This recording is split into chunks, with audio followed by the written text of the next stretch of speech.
నిర్గమాకాండము 18:21 పాటించలేకపోతున్నారు అంటే దేవుని ఆజ్ఞను వినడం లేదు వాళ్ళు.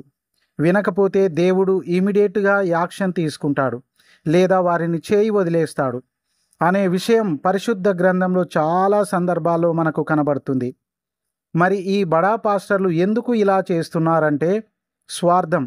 ఇంకా చెప్పాలంటే మిమ్మల్ని నరకానికి పంపించబోతున్నారు. కాబట్టి పరిశుద్ధాత్మ దేవుడు నన్ను ప్రేరేపించి చెప్పిన మాటలు అన్నలారా, అక్కలారా వినండి. మీకు దగ్గరలో ఉన్న ఆత్మతో నింపబడిన కాపరి సంఘంలోకి వెళ్ళండి. మీరు ఆత్మతో నింపబడండి.